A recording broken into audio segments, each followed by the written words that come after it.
Hello story lovers, welcome to Siri Vennela కథల ప్రపంచం. నేను మీ వెన్నెల. ఈ రోజు arrogant husband with dusky wife లో ఎపిసోడ్ 47. డస్కీ దగ్గరికి పోలేక కోరి రమ్మంటున్న మందిని దూరం చేయలేక సతమతమైపోతున్న ఆరవ్ డస్కీని చూడాలన్న కోరికకు బలవంతంగా ఉరివేసి పరవళ్లు తొక్కుతున్న ప్రాణాలను తీసేసి అది నువ్వు చెప్పిన మాట లెక్క చేయకుండా ఆ వసుదని నమ్మి నీ బేబీని నీకు దూరం చేసిందిరా అని బుద్ధి పెడుతున్న అడ్డమైన గట్టి తింటూ మందుకే ఓటేశాడు మనోడు. ఆ రాత్రి మందుతోనే వాడి విందు కూడా పూర్తి చేసి మనసు లేని మనిషిలా మెదడు మాట మాత్రమే వినే యంత్రంలా మారి తప్పతాగి అక్కడే బెడ్ మీద అడ్డంగా పడిపోయాడు Aarav. You cheated me Dusky, you cheated me. I know you are a cheater. నాకు తెలిసే నువ్వే కాదు, ఈ ప్రపంచంలో అమ్మాయిలందరూ చీటర్సే. ప్రేమ పేరుతో నటించి మమ్మల్ని పిచ్చి వాళ్ళని చేసి పెళ్లి పేరుతో మా జీవితంలోకి బలవంతంగా చొరబడి మీకు కావాల్సింది తీసుకుని చివరికి మమ్మల్ని ఈ ఇచ్చి తంతారు. నాకు తెలిసే మీరందరూ అంతే. That's why I hate relations. I hate you also Dusky అని మత్తులోనే వాగుతూ మళ్ళీ తానే కానీ కానీ కానీ ఐ లవ్ యూ నీ మొద్దు డస్కీ. కానీ నువ్వెందుకే ఇంత సెల్ఫిష్ గా పుట్టావు? కనీసం నా కోసమైనా నేను చెప్పినట్టు ఎందుకు వినట్లేదు నువ్వు? నీకు నేను చెప్పాను కదే, నువ్వు నేను చెప్పింది చెప్పినట్టే వినాలని. మరెందుకే నా మాటను లెక్క చేయలేదు నువ్వు? నువ్వు మంచి డస్కీ అనుకున్నానే, కానీ నువ్వు కూడా అందరిలా సెల్ఫిష్ వేనే. Selfish dusky. I hate you but I don't leave you అని అరుస్తూనే నిద్రలోకి జారిపోయాడు ఆరవ్. అది సౌండ్ ప్రూఫ్ రూమ్ కావడంతో ఎంత పెద్దగా అరుస్తున్నా కూడా ఆరవ్ అరుపులు మెలుపుగానే ఉన్న మైరా చెవులను చేరనే లేదు. అలా ఆరవ్ మత్తులో మైరా ఏడుపులో ఆ రాత్రి కరిగి త్వరగానే ఉదయాన్ని తీసుకొచ్చింది కాలచక్రం. ఎప్పుడెప్పుడు తెల్లారుతుందా అని ఎదురు చూసిన మైరాకి ఉదయం తొలి సూర్యుడు ఉదయిస్తున్నా తన వెలుగుల్ని భూమి మీదకు ప్రసరింపజేయగానే బెడ్ దిగి ఫ్రెష్ అవ్వడానికి ఆ రూమ్ లోకి తన బట్టలు లేక ముందు ఆరవ్ని చూడాలన్న ఆత్రాన్ని ఆపలేక అలాగే బయటకు వచ్చేసింది మైరా. డైలీ మార్నింగ్ కరెక్ట్ గా 5కే లేచి జిమ్ కి వెళ్లే ఆరవ్ ఇంకా నిద్ర లేవకపోవడంతో డోర్ తట్టింది. రాత్రి ఫుల్ గా మందు కొట్టి పడిపోయిన బాబుకి ఉదయాన్ని ఎక్కడ మెలకు వస్తుంది? రాదు కదా. సో అరగంట పాటు మైరా చేసిన ప్రయత్నం వృధా కాగా ముందైతే ఫ్రెష్ అయ్యి కాఫీ తీసుకొద్దామనుకుని తను హాస్పిటల్ నుండి రాగానే ఉంచిన రూమ్ కి వెళ్ళింది మైరా. నిన్న హాస్పిటల్ నుండి వచ్చాక మైరా ఫ్రెష్ అవుతుందని రంగమ్మ చేత ఓ 2 జతల బట్టలు పంపించాడుగా ఆరవ్. ఆ రూమ్ కి ఫ్రెష్ అయ్యి కిచెన్ లోకి వెళ్ళిపోయి కాఫీ తయారు చేసుకుని వెళ్లేప్పటికీ కూడా ఇంకా ఆరవ్ డోర్ ఓపెనే చేయలేదు. ఏంటి ఇంకా ఈయన లేవలేదా అనుకుని మరోసారి కిందికి వెళ్ళిపోయింది మైరా బ్రేక్ఫాస్ట్ ప్రిపేర్ చేయడానికి. గంట తర్వాత బ్రేక్ఫాస్ట్ కూడా ప్రిపేర్ అయిపోయాక చూస్తే ఇంకా డోర్ తీయలేదు ఆరవ్. ఈసారి మైరాలో కాస్త టెన్షన్ గా అనిపించి డోర్ ను స్పీడ్ గా బాధేస్తూ ఉంటే ఒక్కసారిగా ఓపెన్ అయ్యింది డోర్. ఎదురుగా యాష్ కలర్ టీషర్ట్ పైన బ్లాక్ కుడి, బ్లాక్ జీన్స్, బ్లాక్ గాగుల్స్ తో పిక్చర్ ట్రెండీ లుక్స్ తో ఫుల్ హ్యాండ్స్ టీషర్ట్ హ్యాండ్స్ పైకి లాక్కుంటూ ఏంటి అన్నట్టుగా ఒక్క లుక్ ఇచ్చాడు బాబు. ఆ అటైర్కే మత్తి పోతుంటే కాసేపు మాటలు కరువయ్యాయి పాపకి. డోర్ కి అడ్డంగా నిలబడి గుటకలు మింగుతున్న పాపని పట్టించుకోకుండా తనని సైడ్ కి జరిపి పక్క నుండే బయటికి వచ్చేశాడు ఆరవ్. కిందకు వెళ్తున్న ఆరవ్ వెనకే హచ్ కుక్క పిల్లలా పరిగెడుతూ ఆరవ్ గారు ఎక్కడికైనా వెళ్తున్నారా అని అడిగింది పాప. షూటింగ్ కి వెళ్లకుండా ఇంట్లోనే కూర్చోవాలా అని బెటకారంగా అంటూ స్టెప్స్ దిగి బయటకు వెళ్ళిపోయాడు ఆరవ్. ఆరవ్ గారు మీరు ఇంకా టిఫిన్ చేయలేదు అంది మళ్ళీ. అది నీకు అనవసరం డస్కీ గారు అన్నాడు ఆరవ్ కూడా సేమ్ మైరా లాగే. అదేంటండి అలా అంటారు? నాకు కాక మరెవరికి అవసరం అంది మైరా. నువ్వు ఎప్పుడైతే నా మాటకి వాల్యూ ఇవ్వకుండా ఆ వసుదకి నేను ఇక్కడ ఉండట్లేదని చెప్పి మన పర్సనల్ విషయాలు దానికి చెప్పి నువ్వు ప్రెగ్నెంట్ అన్న హింట్ ఇచ్చావో అప్పుడే నీకు నా గురించి ఆలోచించే హక్కు అధికారం పోయింది. ఇక్కడ నుండి మన కాంట్రాక్ట్ అయ్యే వరకు నీ పూర్తి బాధ్యత నాదే. ఆ తర్వాత కూడా నువ్వు మీ బాబుగారి దగ్గరికి పోతా అన్నా నీ ఇష్టం. లేదంటే ఏదైనా జాబ్ చేసుకుంటా అన్నా కూడా నేను నీకు మారల్ గా సపోర్ట్ ఇస్తానే గాని నీకు నాకు సంబంధించిన ఏ విషయాల గురించి అనవసరం అని కటువుగా చెప్పి బయటకు వెళ్ళిపోయాడు ఆరవ్. ఆరవ్ వెళ్ళిపోయాక మైరా మళ్ళీ ఏడుస్తూ అక్కడే సోఫాలో కూర్చుంది బాధగా. అలా ఎంతసేపు కూర్చుందో తెలియకుండానే మధ్యాహ్నం 12 వరకు కాలాన్ని కరిగించేసింది కష్టంగా. కూరగాయల కోసం మార్కెట్ కి వెళ్లిన రంగమ్మ మధ్యాహ్నం లంచ్ ప్రిపేర్ చేయడానికి వచ్చేసరికి సోఫాలో పరధ్యానంగా ఉన్న మైరాను చూసి కిచెన్ లోకి వెళ్ళింది. కూరగాయలు కిచెన్ లో పెట్టి సింక్ లో చూస్తే అంట్ల ప్లేట్స్ ఏమీ లేకపోయేసరికి ఇదేంటి, వీళ్ళిద్దరూ టిఫినే చేయలేదా అనుకుని డైనింగ్ టేబుల్ మీద ఉన్న బౌల్ స్లిప్ ఓపెన్ చేసేసరికి ఎక్కడికక్కడే ఉండేసరికి ఇద్దరూ తినలేదని అర్థం చేసుకుని అమ్మా సమైరా అని పిలిచింది రంగమ్మ. మైరా పలకలేదు, ఏదో పరధ్యానంగా ఉంది. 1కి 4 సార్లు పిలిచినా ఆలోచనల్లోనే ఉన్న మైరాకి తెలియనే లేదు. పిలిచి పిలిచి అలుపొచ్చి చివరికి భుజం తట్టేసరికి ఊహాలోకం నుంచి బయటకు వచ్చిన మైరా పక్కనే తననే కంగారుగా చూస్తున్న రంగమ్మను చూసి, ఓ నువ్వా పిన్ని, ఏంటి ఈ టైంలో అని అడిగింది మైరా. నీకోసం వంట చేయడానికి వచ్చాను అమ్మా. అది సరే గాని నువ్వేంటి టిఫిన్ తినలేదా ఇవాళ? ఆరో బాబు కూడా తిననట్టున్నాడు అని అడిగింది రంగమ్మ. రంగమ్మ వంట అన్నప్పుడు టైం చూసుకొని, ఓ ఇప్పుడు మధ్యాహ్నం అయ్యిందా అని మనసులోనే అనుకుని, హా అవును పిన్ని అని డల్గా చెప్పింది మైరా. ఏంటమ్మా మళ్ళీ ఒంట్లో ఏమైనా బాగోలేదా అని నుదుటి మీద చెయ్యి పెట్టి చూస్తూ, మరి హాస్పిటల్కి వెళ్దామా అని అడిగింది కంగారుగా రంగమ్మ. నేను బానే ఉన్నాను పిన్ని అంది ముభావంగా మైరా. బావుంటే మరెందుకమ్మా అలా ఉన్నావు, ఏం ఆలోచిస్తున్నావు అడిగింది లాలనగా. కానీ మైరా ఏం చెప్పలేక సైలెంట్ గా ఉండి మనసులో, ఆయన పొద్దున టిఫిన్ కూడా చేయకుండా వెళ్ళారు, ఏమైనా తిన్నారో లేదో అనుకుంటూ తన నెంబర్ నుండి కాల్ చేస్తే లిఫ్ట్ చేస్తారో లేదో అని ల్యాండ్ లైన్ నుండి కాల్ చేసింది ఆరవ్కి. కానీ ఆరవ్ షూటింగ్ లో ఉండడంతో ఫోన్ ఆరవ్ దగ్గర లేదు. కానీ ఆరవ్ ఈసారి ఫోన్ సైలెంట్ లో పెట్టలేదు. స్నేక్ దగ్గర ఫోన్ ఉంచి ఎవ్వరు ఫోన్ చేసినా ఖచ్చితంగా లిఫ్ట్ చేయమని చెప్పాడు. ల్యాండ్ లైన్ నెంబర్ నుండి కాల్ రావడం ఆలస్యం. అది చూసిన స్నేక్ వెంటనే ఫోన్ లిఫ్ట్ చేయగానే అతను హలో అనకముందే మైరా ఆతృతగా, హలో ఆరవ్ గారు, మీరు మార్నింగ్ టిఫిన్ చేశారా అని అడిగేసింది. స్నేక్ అది విని, మేడం ఆరవ్ సార్ కాదు నేను అని చెప్పాడు. ఓ మీరా అన్నయ్య, ఆయన లేరా అని అడిగింది డల్గా. షూటింగ్ లో ఉన్నారు మేడం, ఏదైనా అర్జెంట్గా సార్కి ఫోన్ ఇవ్వనా అన్నాడు స్నేక్. ఆహా అదేం లేదు, మీ సార్ మార్నింగ్ బ్రేక్ఫాస్ట్ చేశారా అని అడిగింది మైరా. నాకు తెలియదు మేడం, నేను కలిశాక అయితే చేయలేదు, డైరెక్ట్ లొకేషన్కి వచ్చేసాం అని చెప్పాడు అతను. ఓ అవునా అని డల్గా చెప్పి, ఓకే అన్నయ్య ఉంటాను అని కాల్ కట్ చేసి మళ్ళీ చిన్న బుచ్చుకుంది మైరా. మైరా స్నేక్తో మాట్లాడిన మాటల వల్ల ఇద్దరికి ఏదో చిన్న అభిప్రాయ భేదాలు వచ్చాయని అర్థం చేసుకున్న రంగమ్మ మైరా పక్కనే కూర్చొని, ఏంటమ్మా ఏమైంది, ఆరో బాబుకి మీకు మధ్య ఏమైనా గొడవ జరిగిందా అని అడిగింది. మైరా చెప్పకూడదు అన్నట్టు లేదు పిన్ని అని తల అడ్డంగా ఊపుతుంటే రంగమ్మ మైరా తల మీద చెయ్యేసి, నిన్న బాబుగారిని చూస్తే అర్థమయ్యిందమ్మా, బాబుగారు ఇలా అయినందుకు చాలా బాధపడుతున్నారు అని. నిన్న హాస్పిటల్లో జరిగిన దాన్ని బట్టి నాకు అర్థమయ్యింది ఏంటంటే, నీకు చదువు చెప్పడానికి వచ్చిందే ఆ వసుదే నీకు ఇలా జరగడానికి కారణమంట. ఎవరో ఇచ్చిన డబ్బుకి ఆశపడి నువ్వు నిన్న తాగిన జ్యూస్లో ఏదో మందు కలిపి నీ బిడ్డను నీకు దూరం అయ్యేలా చేసిందట.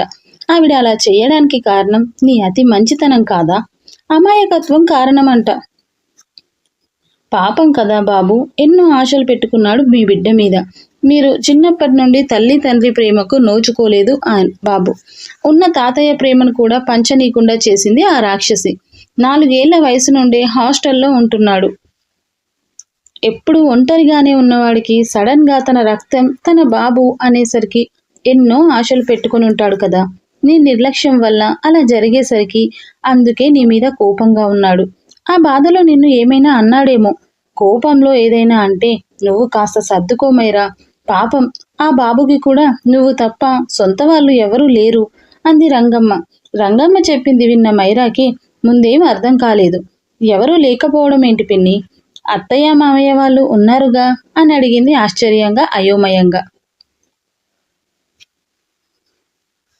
అప్పుడు చెప్పింది రంగమ్మ ఆరవ గతం గురించి.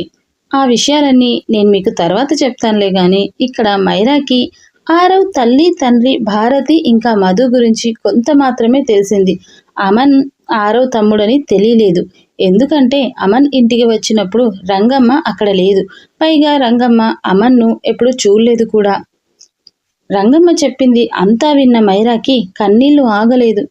నేనెంత పిచ్చి పని చేశాను, ఆయన అంత చెప్పినా కూడా ఆ వసుధని నమ్మి తప్పు చేశాను అని బాధగా రూంలోకి వెళ్ళిపోయింది. అప్పుడే నిర్ణయించుకుంది, ఆరవ్ ఎంత తిట్టినా అతన్ని వదలకూడదని, ఎప్పటికీ ఆమె తనతోనే ఉండాలని, మరోసారి తను ఒంటరి అన్న ఆలోచన లేకుండా చేయాలని, అతనికి తానున్నాను అన్న భరోసా ఇవ్వాలని, వారిద్దరి ప్రేమకి బంధానికి చిహ్నంగా ఆరవ్ రక్తాన్ని తన కడుపులో మోయాలని. ఆ రోజు నుండి ఆరవ్ కోపం తగ్గించడానికి ప్రయత్నాలు చేస్తూనే ఉంది మైరా. కానీ ఆరవ్ మాత్రం అదేం పట్టనట్టే మైరాను దూరంగానే ఉంచుతున్నాడు.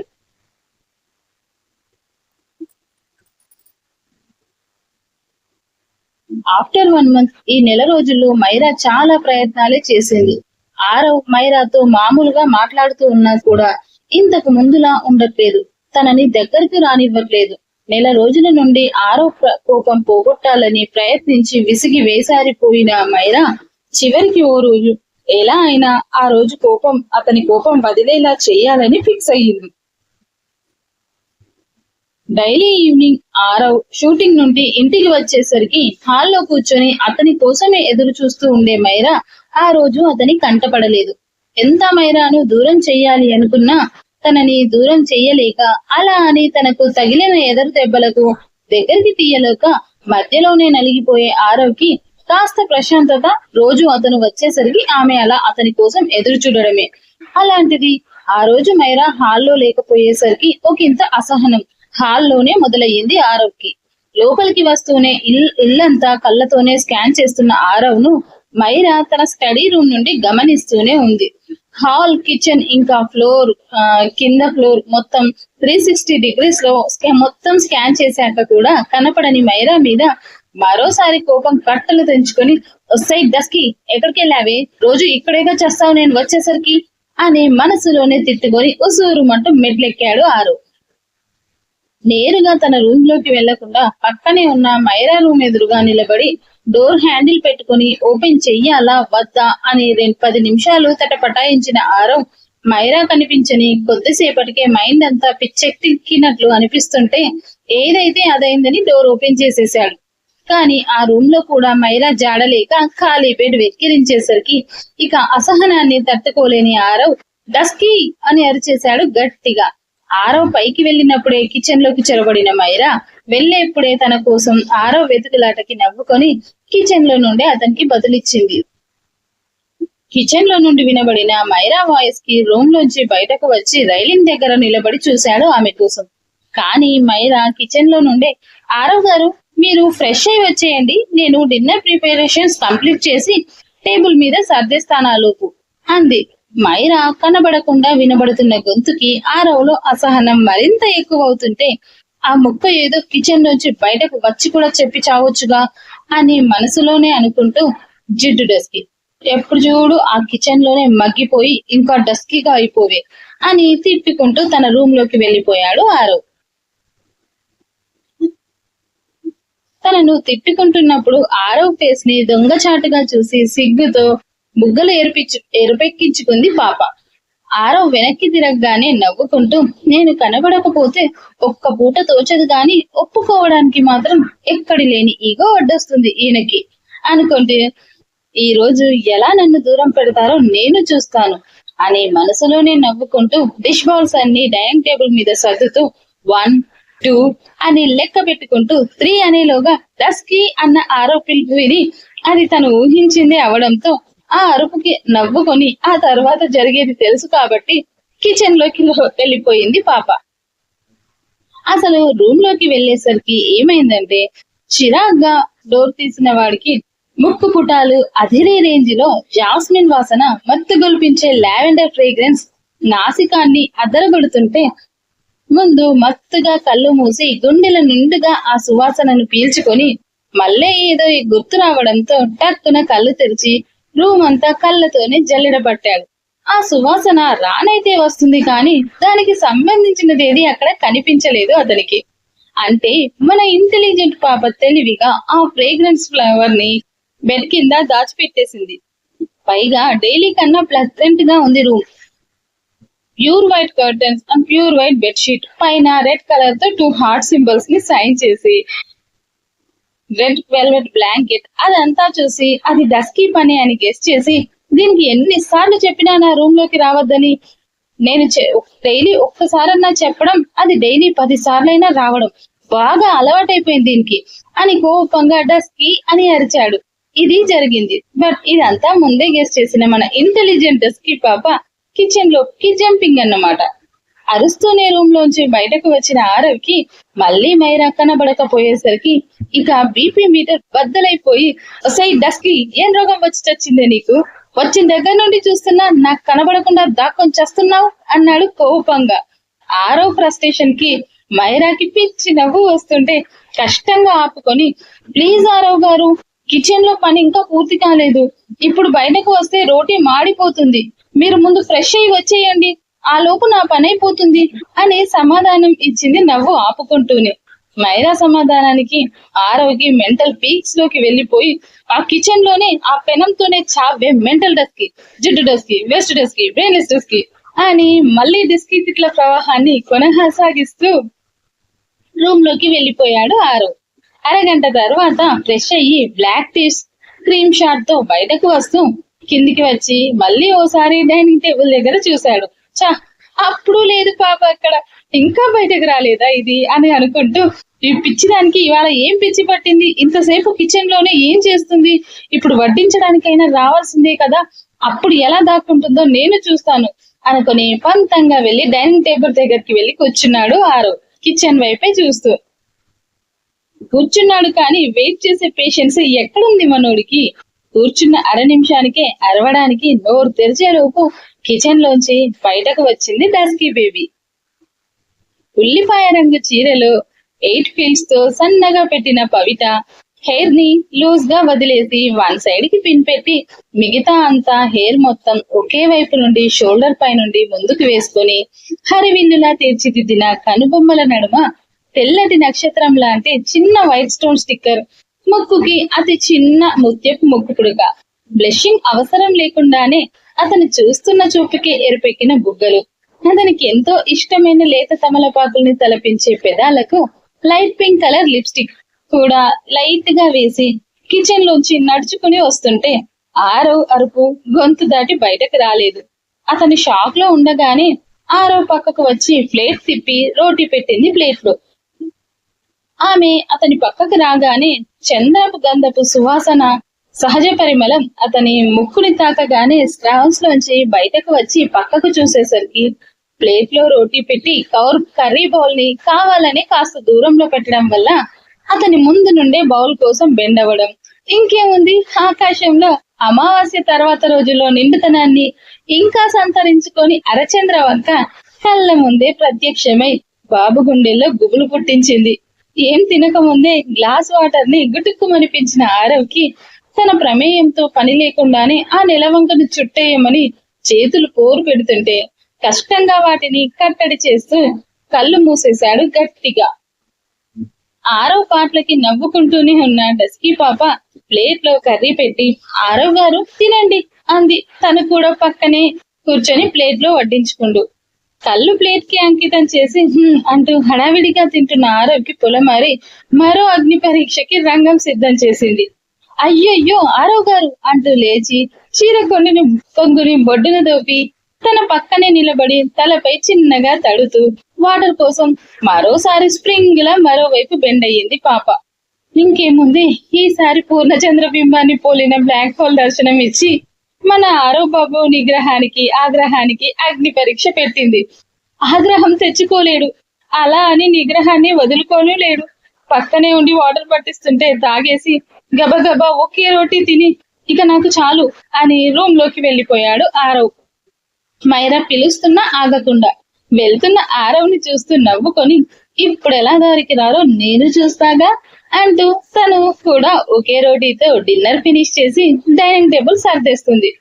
ఇక రూమ్ లోకి వెళ్లిన ఆరవ్ బెడ్ మీద కూర్చొని కూల్ వాటర్ బాటిల్ ని హాఫ్ ఒకేసారి తాగేసి మిగిలిన హాఫ్ బాటిల్ వాటర్ మొత్తంగా తల మీద కుమ్మరించేసుకొని, ఉఫ్ బాబోయ్, డస్కీ ఏంటి ఇవాళ ఇలా రెడీ అయింది, కొంచెం ఉంటే కంట్రోల్ తప్పేవాణ్ణి, మళ్ళీ ఎంత బాధపడాల్సి వచ్చేదో. ఈ మధ్య దాన్ని టచ్ లేక ఆకలి మీదున్న హార్మోన్స్ అన్ని కట్టగట్టుకొని స్ట్రైక్ చేస్తున్నాయి నా మీద. వద్దురా ఆరుగా, ఒక్కసారి ఈ లేడీస్ కి బెండ్ అయ్యావంటే ఇక అంతే అని తనను తాను మోటివేట్ చేసుకుంటూ మైండ్ లోంచి ఆ ఆలోచనలు పోవడానికి dusky start some pleasant music అని చెప్పాడు. ఇంకా అంటే మనోడి మ్యూజిక్ సిస్టమ్ కూడా డస్కీ నేమ్నే వాడుకున్నాడన్నమాట.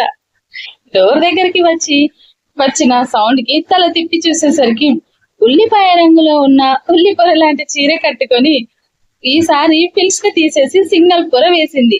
వాడికి ఎంతో ఇష్టమైన లేత పెదాలకి లేత గులాబీ రంగు లిప్స్టిక్ వేసి పాల గ్లాస్ తో రూమ్ లోకి అడుగు పెట్టింది పాప.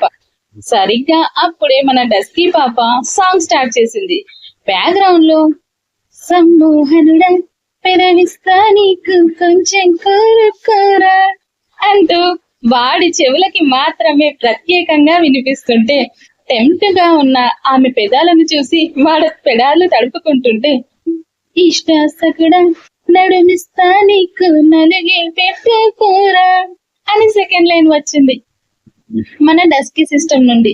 ఆ లైన్ కి ఇందాక కనబడిన దృశ్యాన్ని రీల్ వేస్తున్న మనోడు చూపు కిందకి దించగానే ఒంటి పొర పలుచని చీరలోంచి కనిపించకుండా ఉండే సన్నని నడుము, దానికి ఇంకా సన్నగా ఉండి మెరిసిపోతున్న హిప్ చైన్, చీర పలుచని పొర నుండి మబ్బు తెరల చాటున దాగి ఉన్న నిండు చందమామ అది చూసి గుటకలు మింగుతూ, ఏ డస్కీ నువ్వేంటే మళ్ళీ నా రూమ్ లోకి వచ్చావు అన్నాడు తడబడుతూ, చూపుని తెరల చాటును చందమామ నుండి తిప్పకుండానే.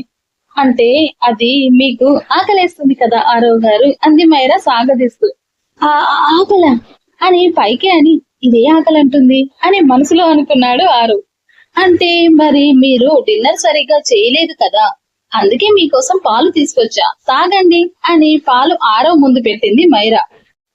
నాకేం ఆకలి లేదు ఇప్పుడు, పాలు అక్కడ పెట్టేసి నువ్వు వెళ్ళు, నాకు తాగాలనిపించినప్పుడు తాగుతాలే అన్నాడు ఆరవ్ కోపంగా. అదేంటి ఆరవ్ గారు, ఇప్పుడు తాగమంటే ఎప్పుడో తాగుతానంటున్నారు అని సాగదీసు అంటుంది మైరా. ఏయ్ నువ్వు ముందు ఆ గ్లాస్ అక్కడ పెట్టి పోవే అన్నాడు కోపంగా ఆరవ్. మరి మన డస్కీ సిస్టమ్ లిరిక్స్ మాత్రం అలా ఇస్తుందండి అక్కడ. చూసి చూసి చూసి చూసి కలువై ఉన్నాలి శశివదన, తీసి తీసి తీసి తీసి తెరలి తొలగించి వామదన అంటూ మైరా మనసులో నవ్వుకుంటూ సరే ఆరవ్ గారు అంటూ వెనక్కి తిరిగినట్టే తిరిగి కావాలని పాలను కొన్ని ఫ్లోర్ మీద పోసి ఆ పాలల్లో కాలేసి సర్వన జారి పోయి డైరెక్ట్ గా బాబు ఊళ్ళో ల్యాండ్ అయ్యింది. తర్వాత ఏం జరగబోతుందో తెలుసుకోవాలనుకుంటే వింటూనే ఉండండి arrogant husband with dusky wife, only on Sirivennela కథల ప్రపంచంలో. స్టోరీ నచ్చితే లైక్ చేయండి, షేర్ చేయండి, అండ్ మీ అభిప్రాయాలను ఈ ఎపిసోడ్ మీద మీ అభిప్రాయాలను కామెంట్ బాక్స్ లో పింక్ చేయండి, అండ్ నన్ను సబ్స్క్రైబ్ కూడా చేసుకోండి ప్లీజ్.